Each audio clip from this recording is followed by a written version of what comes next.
Prince Harry writes warning memoir about companies' oil drilling in Africa. Prince Harry co-wrote an op-ed piece for Washington Post with Reinhold Mangundu, a Namibian environmental activist, as part of his campaign to halt drilling in Africa's Okavango River Basin. The region is home to hundreds of thousands of people and endangered wildlife. The Duke of Sussex, who is co-founder of the non-profit Archibald Foundation and is president of African Parks, a non-governmental organization, called on support from people around the world.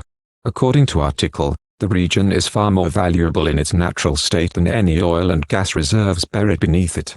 He calls the drilling an imminent threat to the Okavango River Basin. Prince Harry did not mince his words when speaking out against corporate oil drilling in Africa's Okavango River Basin this week. The Duke of Sussex just released an op-ed in the Washington Post, co-written with Namibian environmental activist, conservationist, and poet, Reinhold Mangundu. The pair advocate against Recon Africa, a Canadian oil and gas company that has been granted licenses for exploratory drilling in an area of Namibia and Botswana larger than some European countries.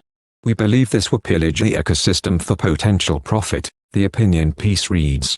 Some things in life are best left undisturbed to carry out their purpose as a natural benefit. This is one of them. The article notes that the Okavango is the main source of water for nearly 1 million indigenous and local people, and the region's wildlife population, which includes a number of critically endangered species. In its flooding season, the region averages 2.5 trillion gallons of water.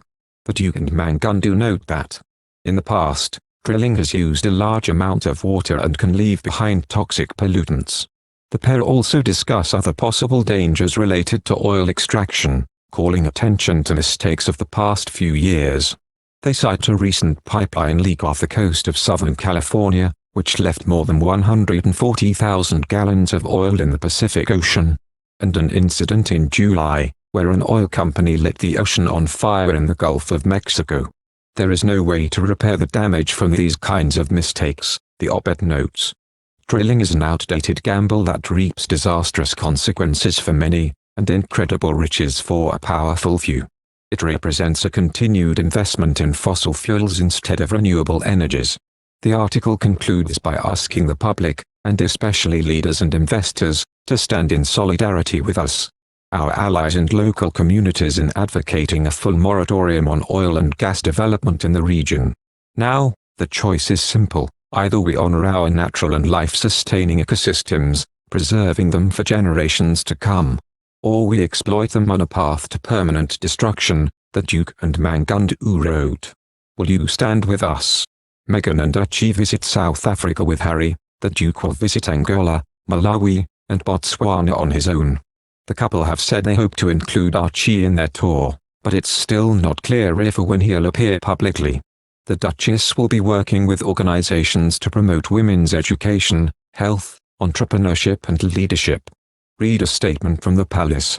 The Duchess of Sussex is particularly looking forward to the opportunity to learn from inspirational women in the region. As patron of the Association of Commonwealth Universities, Her Royal Highness will meet female entrepreneurs, academics, and community leaders, and join discussions with Southern African young women about the future of their countries. Not long before her death, Diana brought attention to the necessity of banning landmines, and safely removing existing ones by walking through an active landmine area in Angola. Now, Harry will launch the Angolan government's new demining project in a different area, as well as visit Huambo, where Diana went.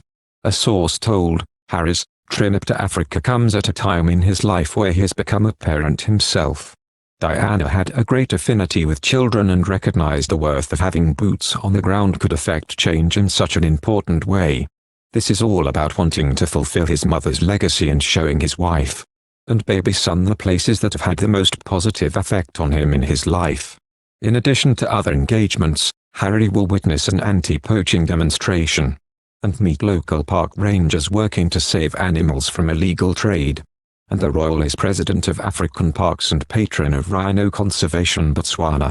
Among other causes, the Duke will highlight Centerbale, a charity supporting children affected by HIV and AIDS in Lesotho, Botswana, and Malawi. Hariko founded the organization with Lesotho's Prince Seeiso. Thank you for watching. If you like our video, would you please help us like, share and subscribe our channel. Wish you happy to see our videos. Thank you very much.